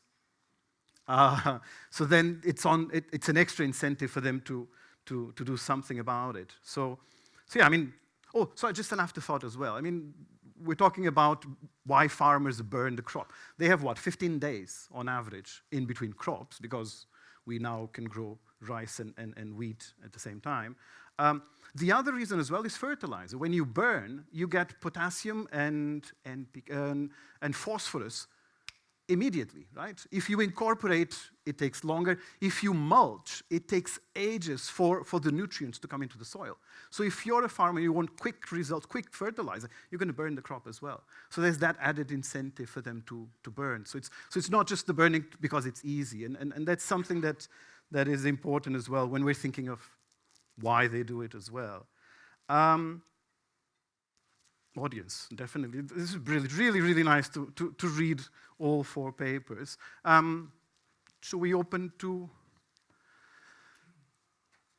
Hi, my name is Aman. I'm a governance advisor and a practitioner of development projects.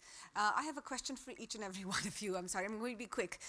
Saad, would then not the answer be something like what Kamal Kar did with CLTS? So just go to each district in charge and say, you think you're doing well for yourself, but that guy's sending his pollution to you, and just show them the map.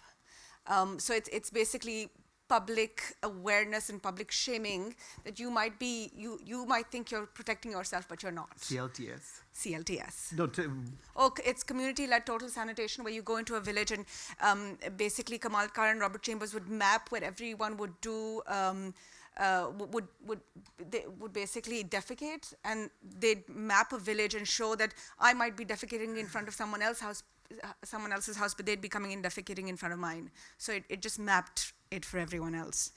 Sameen, I think as a practitioner, my question is, how do you insulate bureaucracy from political transfers? What are the practical steps that you need to take, that need to be taken by government, by legislators to stop this happening?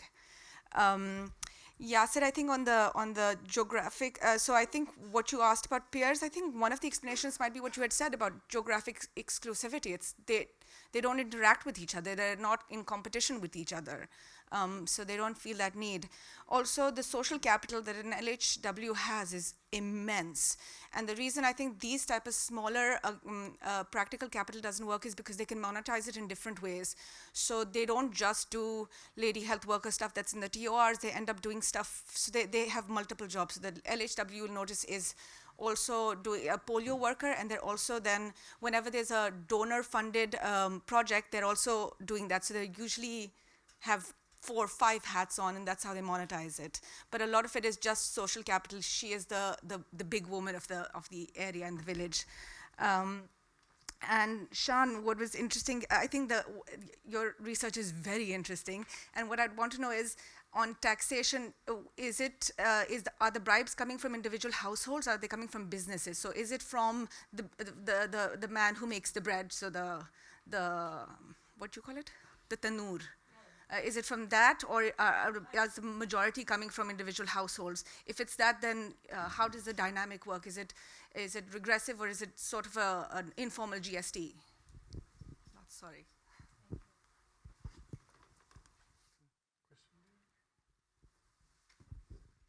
Guess who I have a question for? So Saad, so just a minor point first. So you said crop burning is not like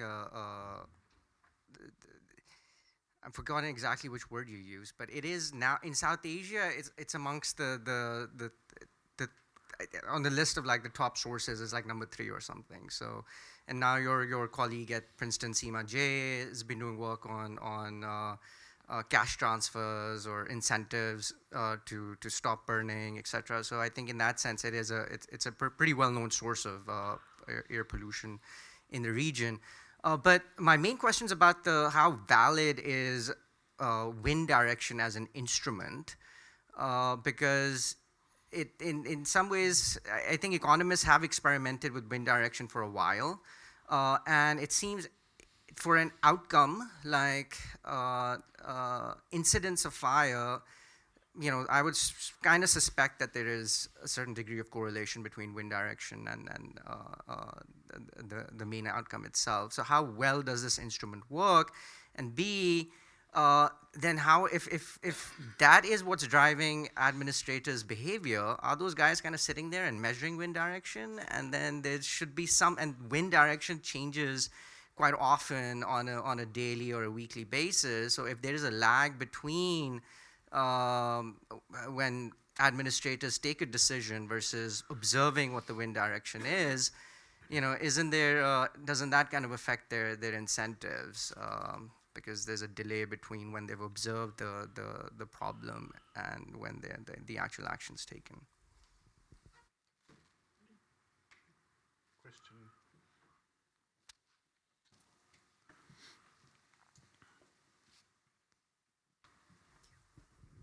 Thank you very much. My first question from Dr. Yasir Khan, and thank you, Dr. Miguel. I'm sorry I won't be able to pronounce your last name. It's okay. To bring the gender aspect into the conversation. If you have any statistics or any evidence to share with us, if you have ever observed a situation where the workers were not women, and if the motivation versus financial incentives worked the same way. And from Dr. Saad Gulzar, you mentioned criminal law, FIRs, etc., regulators' job. Have you ever also looked into international treaty pressure, like Paris Agreement has been signed, because you talked about cross-border. So does that play any role? Because I think they have to report on air pollution numbers and all internationally. So does that even play a minutest role in regulators' life apart from the national law? Thank you. Should we, I've got the 3 of you, 4 of you actually. Do you want to answer some of those questions first? Can shaming bureaucrats work? I think bureaucrats are very good at deflecting. I would rather that you build it into their formal contracts instead of some kind of an informal arrangement. But at this point, pushing the needle on any dimension should be a top policy priority given the immense costs associated with not taking any action. So any policy innovation would be welcome. And there's a lot of it in India actually, but I don't see a lot of it in Pakistan. So that's like doubly shameful for us. So this is a drawback of presenting in a very short time period, but I'm not actually using daily wind data. So the wind is serving as a proxy for bureaucratic beliefs on the direction of the wind. So what I do is I take a monthly average for the wind and I do a 10-year rolling average of that. And the idea being that, okay, this 10-year rolling average for, say, December 2022 would be informed by what the wind direction has been on average in December from 2012 until 2011 to 2021. So those 10 years I average for the month of December, and the idea is this forms the beliefs in that area on what direction the wind is going to, on average, blow from for that particular month. And so what I see is that there's actually, as you might imagine, when you take this kind of an average, real wind patterns match quite closely. There are obviously going to be aberrations on a daily level, but you precisely want to remove those because, I think it might be a bit heroic to imagine that bureaucrats are literally responding to that specific day's wind direction. And the idea is to capture their broad beliefs about what the wind direction should be. International reporting, I would be skeptical because if there isn't, for them to report something internationally, there has to be data. In Pakistan, actually, the Environmental Protection Board prohibits private citizens from installing air quality monitors. And you'll get fined and perhaps jailed if you were to install them and upload the data online. Because they have their own standards which are completely different from the standards of the World Health Organization. So actually we have a dearth of air quality monitors across at least in Pakistan. There are more monitors on the Indian side, but in Pakistan the government actually, not only are they not doing anything, but they're also prohibiting any citizen-led action to stop air pollution. So these are areas that are agricultural. And so the bribes are potentially coming from households, so they're not coming from firms. Now I can give you, and in the paper we discuss incidents like in a much more detailed fashion. But there can be incidences, for example, if this is a user fee. For example, if you go to a petrol station or you go to, you're like, imagine that the police is patrolling just one petrol station, and so they're taking bribes in the form of, say, petrol from them. And they are providing the service of protection to them. So it's like a user fee, right? In the case of user fees, there is no distributional consequence. So it's completely neutral, so it's not regressive, it's not progressive. It is what it is, right? And the good thing with that is that the informal fiscal system allows us to at least provide protection to the place where it matters. On the other hand, imagine that the pivotal voters are rich, right? And so the incidence of this bribery is going to fall on the poor voters. And so in that case, you can have the bureaucrat extracting a lot from the extreme poor people and then redistributing in the form of providing logistics for ministers' visits, et cetera. And that can be very regressive. So all I can say to you is, it's very heterogeneous. I do not want to, and neither does the paper, give you some broad averages about whether it's progressive, whether it's regressive. But at least in this context, it seems like it is regressive. And I'll give you another tiny anecdote to it. Women and minorities don't turn out as much to vote. If you look at the data, they're the ones that bear the maximum burden of bribes in this context. And so it seems like there is a lot of, that this system is regressive in this particular context. Thanks. I should be good with this. Thank you for the question. In 15 minutes, one of the things that I didn't say is that we think about politicization as a bad thing. It is sometimes, but sometimes it's meant to target service delivery in particular ways, and that's important. So I don't think the objective should be or can be to insulate bureaucrats from transfers, because it's an important mechanism to move people to the right places and deliver services in the right ways. That said, what a lot of my work shows is that when politicians want to and when senior bureaucrats want to, they can insulate bureaucrats from the pressure over transfer, right? So they can allow them to serve out their mandated term, which is typically 3 years. But for that, you need everyone to be on the same page, and you need certain pressures to be removed. So you need to have this instinct that one is we need this program to work, we need this thing, whatever it is, to be delivered, such as a reform program or whatever. You need some of the political pressures to ease off a little bit. So the fewer constituencies you have to cater to, and constituencies here is being used broadly, the more chances are that you can insulate bureaucrats. So there was a particular example from when I did my fieldwork, where you had a bureaucrat who was able to turn around and say to ruling party politicians that I will refuse to listen to you, and I have the chief minister's ear, I have his advisor's ear, so I'm able to literally kick you out of my office, and I know that there will be no consequences, I will not be transferred because I have that kind of relationship with him and his advisors. That only happens when that senior leadership, I mean, if you want to use the term political will, you can use that, but I think that there's a very clear incentive for why those politicians and advisors and bureaucrats all come onto the same page to ensure that, what you refer to as insulation from transfers is happening.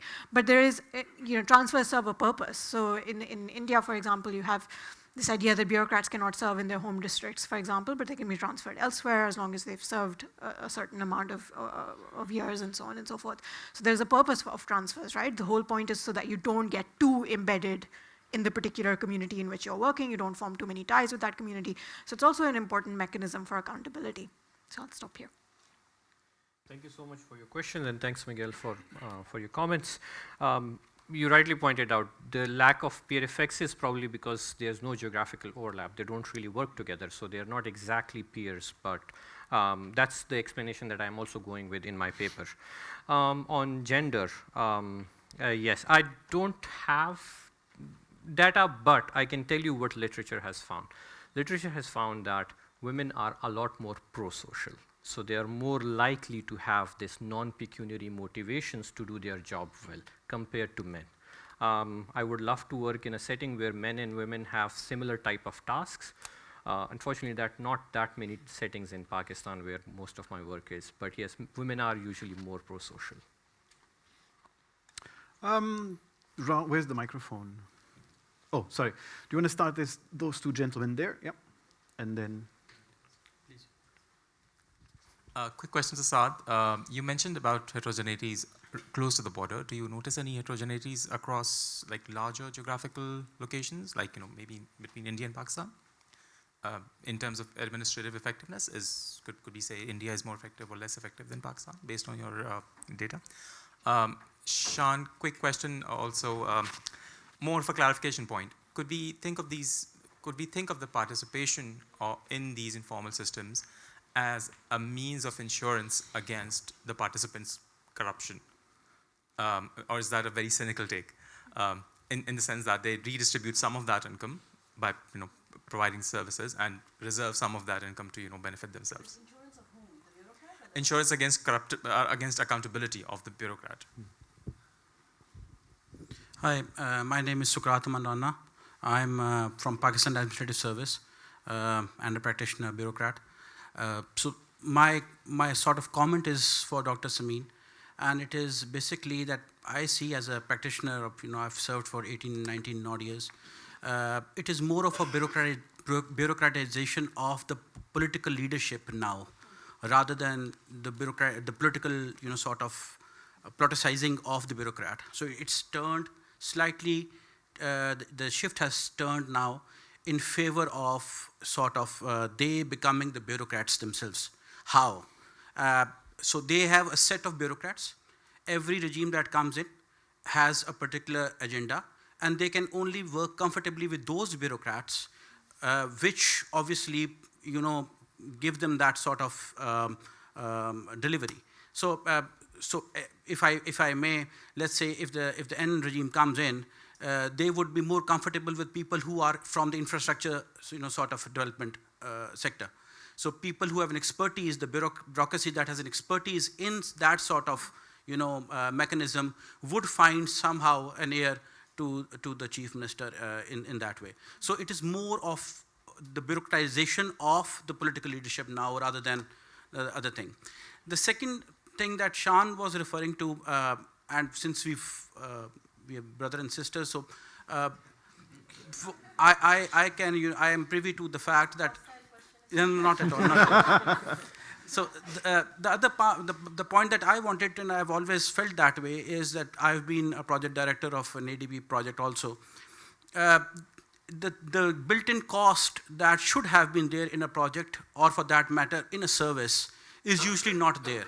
So when we would want to, highlight the efficacy of a project, that may be metro, that may be, for that matter, Punjab intermediate improvement of intermediate cities, whether there's a wastewater treatment plant or not, if we want to, highlight that, if we want to create awareness, since we do not have any leverage, if we do not have any inbuilt cost in that, that perhaps leads to, we asking our tahsildars, our revenue administration, or for that matter others, to, build in that, to do it on their own.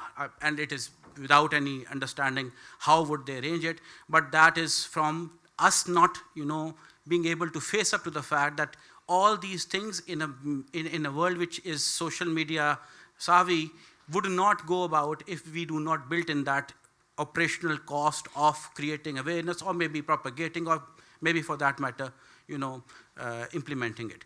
So that has to, and that does not come into the force, and that is not even taken cognizance by the donors even, because they feel that the higher the cost in such things would actually, bring in a bad name rather than, actually bringing in the benefit. And Dr. Saad, my point to you, or your understanding of constituency is, perhaps you would like to use the word jurisdiction rather than constituency, because then that is a very different implication for a bureaucrat, because we do not have constituencies. We have jurisdictions, and maybe in terms of jurisdiction, I might not have that sort of, link with or connection with my, sort of citizen. The second part to your presentation, so according to you, there would be some sort of an overlapping area between two jurisdictions, which is not catered for. So let's say if the deputy commissioner of one district, is happy that the wind is blowing to the other side and the pollution is going to the other district, the same goes for the other sort of district magistrate also. So there is this intersectional area, this is overlapping area, which is not catered for, according to my understanding of your paper, which is not catered for. Whereas in the hierarchy of bureaucracy, we have a commissionerate, we have sort of a chief secretary, we have a sort of a chief minister, wherein he has to, he is the one who would even out these sort of divisions. So your comment on that. Thank you. Quick, we need to speed up the questions. Well, quick question, and then quick question, and there are 3 hands there. I'm Majaz, mechanical engineer from Nust University. My question is from Dr. Saad. This is regarding air quality, and agricultural residue burning is one of the reasons. UNIDO has conducted a research project for Punjab in that they have analyzed 17 districts and identified a potential of 1,000 megawatt electricity out of that agricultural residue through waste to energy projects by employing incineration and gasification techniques. 30% of Punjab is off-grid. This can be a game changer for Punjab and Pakistan. Your comments, please.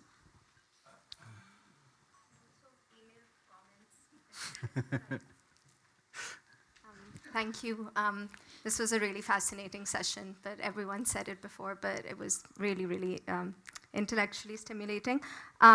So my question, or more of a comment, was mainly for Yasir. So I thought it was really interesting that you measured all of these other tasks and you're actually able to show that the mission, motivation, intervention has effects on all of these other tasks as well, which are not incentivized. But I kept thinking of all of this literature which is now coming on task complexity and how that relates to incentives. And I couldn't really see what all of those different tasks were.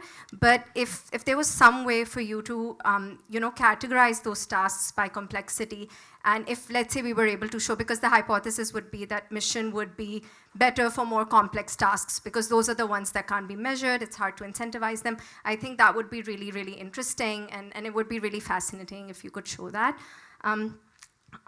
We're talking later, so I can share my comments later.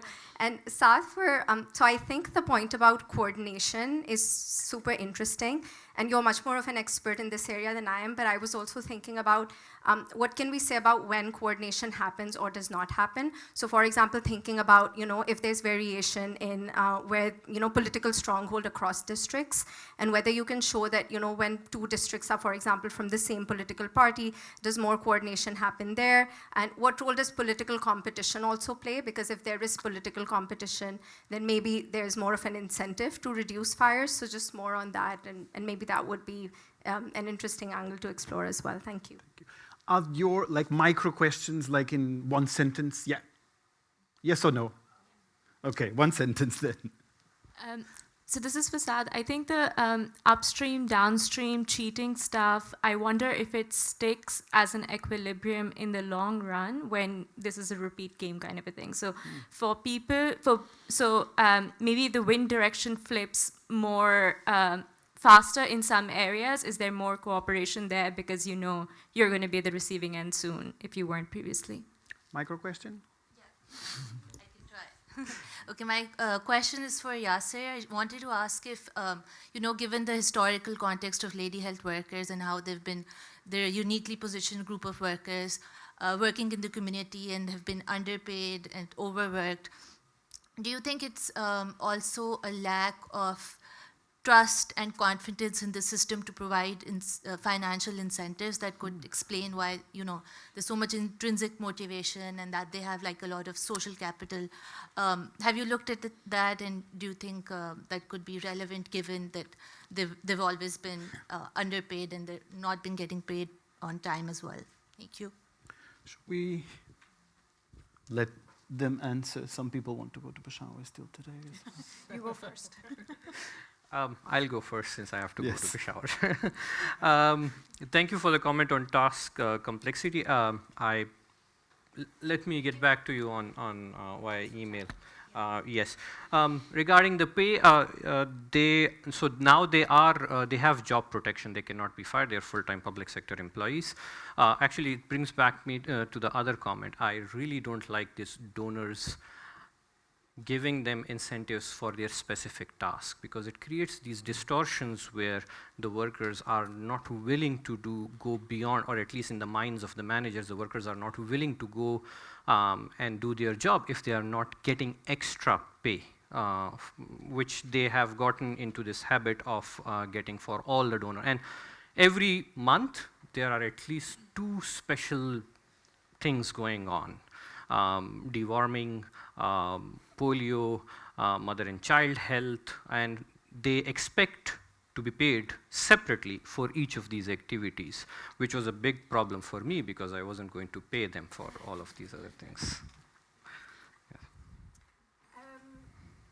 Yes, you're right, bureaucratization of politics, and I completely agree with you, because the bureaucrats were telling me that our job is so much easier because Shehbaz Sharif is basically a bureaucrat, and that has made our life simpler. Harder in some ways because he calls us at 3 a.m. or whatever, and when I did my fieldwork, I quite enjoyed the cartoons and things, especially in the Urdu press about this, which sometimes I include in presentations. But you're absolutely right that the bureaucratization of politicians at that time, but I think there were very particular reasons for why they bureaucratized in the way that they did, right? That there was a very specific reason why service delivery and we have to deliver to the people. That's the whole mantra of delivery. Javed Mahmood, as chief secretary, had that similar thing. But 100% agree. Let me quickly also say, coming back to the gender point someone raised earlier, and plug a project that we've been doing. Dr. Sana Haroon, who is a historian, we've been collecting oral histories of women bureaucrats in Pakistan. We've just sort of put up some of the transcripts together, and we're going to work on putting the audio files in as well in a computer at the library. So if you work at LUMS or study at LUMS, you have privileged access, quicker access. But even if you don't, you can get in touch with me and we can hopefully get you access to that. So these are life histories of women who have been in public service, retired but also serving, different levels of the bureaucracy. And if you're a woman bureaucrat in this room, please come and talk to me. We'd love to speak with you and interview you for the project. Excellent. So Fareed, it is an Sorry, you need the microphone. Sorry. So all the supervisors, informally I've chatted with them formally as well. They do say that bureaucrats do it, the local bureaucrats do it precisely because it's like it reduces accountability in a dynamic sense, right? Next time you come back to them and say, we need 50,000 beds in, whatever, Panagas, you are going to, they're going to turn back and say, you can't hold me accountable because in some sense you've acknowledged that there is corruption. You're using that as a buffer. Anytime any emergency or even like regular things are happening, you're turning to them, which means it's an accepted and sort of legitimized in some sense. So yes, it is an insurance against further accountability. And so going to Socrates' point, it is, so the cost is not built in, fair enough, but in my mind, it's a world in which these costs are not built in an endogenous sense, in the sense that the bureaucracy knows that there is something that's going to take care of it down the line, which means that when I'm making the budget for it, it's an endogenous, it's a decision that they're making. They do not bring it into the budget, and you know that the tehsildar is going to take care of it. Because the services that I'm mentioning here are not services like, it's not an emergency, right? It's not COVID. Although in COVID, we did go to these officials as well. But these are services which happen every Ramzan, you get free food to the public. Almost every year in districts that get flood, do need to do flood control and relief. And almost any month in a district, you're going to get officials who travel to these districts for monitoring purposes, for conversations. Their tents, their petrol, their food, their drivers, all of that is taken care of by the local officials. So these are things that can easily be built in. And even when we go to the supervisor survey, only 27% of them think that this is because the government doesn't have enough money, or they're not able to raise taxes or get debt.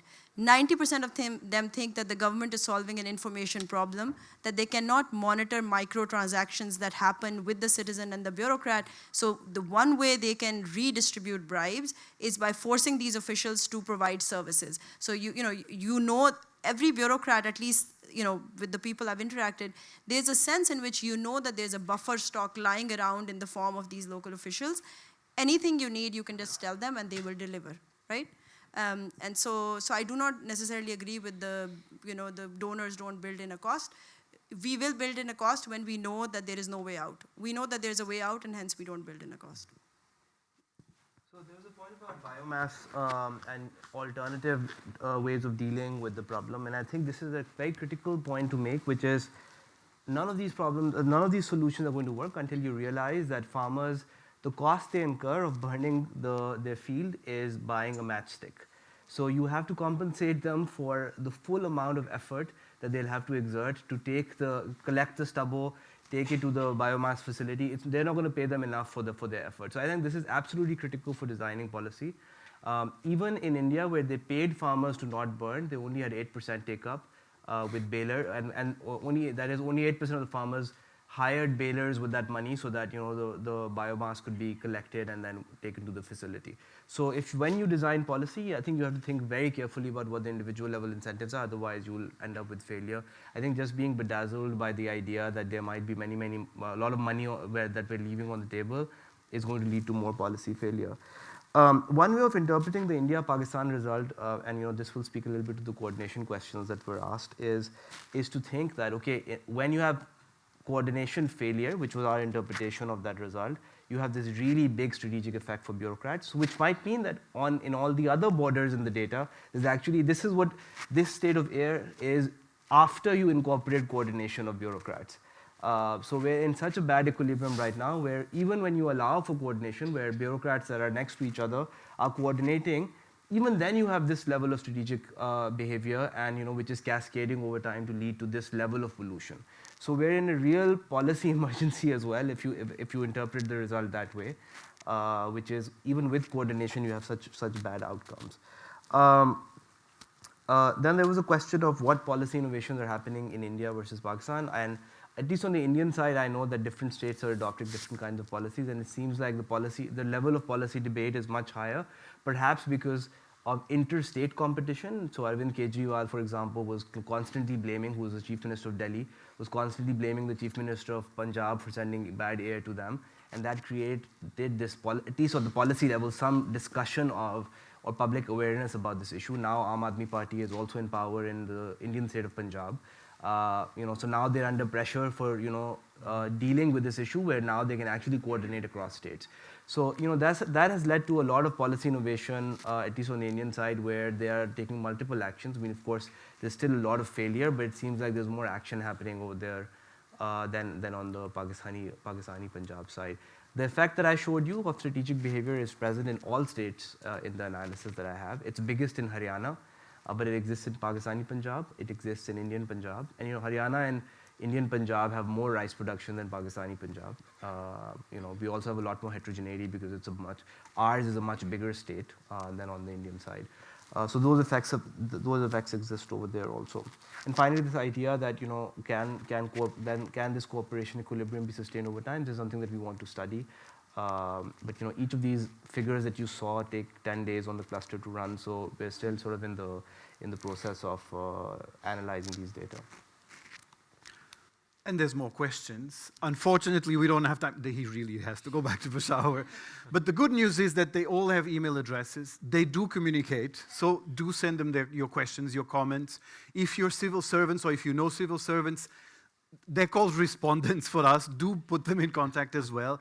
And again, just the fact that there's so many still lingering questions shows how good this research is in terms of the content, but also the methodological rigor that everybody is doing here, which is, it was really fun it's probably one of the best sessions, I think, of the past 3 days.